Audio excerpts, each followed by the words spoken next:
ஒரு டேஸ்டியான கோவக்காய் கிரேவி எப்படி சேர்த்து பார்த்துடலாம். இது சாதம், சப்பாத்தி, இட்லி, தோசை எல்லாத்தோட சூப்பர் காம்பினேஷனாக இருக்கும்.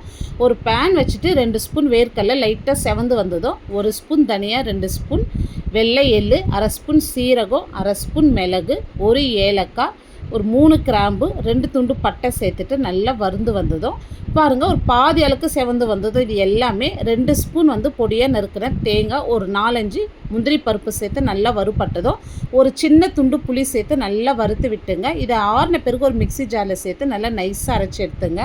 ஒரு பேன் வச்சுட்டு ஒரு 2 டேபிள் ஸ்பூன் எண்ணெய் சேர்த்து கட் பண்ணி வச்ச கோவக்காவை சேர்த்துட்டு நல்லா வதக்கி விடுங்க. ஒரு பாதி அளவுக்கு நல்லா வதங்கி வந்தது இது வேற ஒரு பிளேட்டில் மாற்றிடலாம். அதே குக்கரில் ஒரு 2 ஸ்பூன் எண்ணெய் சேர்த்துட்டு 1/2 ஸ்பூன் சோம்பு, 2 பெரிய வெங்காயம் நல்லா பொடியாக கட் பண்ணிட்டு சேர்த்துங்க. கொஞ்சமாக ஃப்ரெஷ்ஷான கருவேப்பிலை சேர்த்து நல்லா இந்த அளவுக்கு வதங்கி வந்தது 1/2 ஸ்பூன் இஞ்சி பூண்டு விழுது சேர்த்து நல்லா வதக்கி விடுங்க. ஒரு பெரிய தக்காளியை பொடியாக கட் பண்ணிட்டு சேர்த்துங்க. இப்போ இதுக்கு தேவையான அளவு உப்பு, கொஞ்சமாக கொத்தமல்லி சேர்த்துட்டு நல்லா வதக்கி விடுங்க.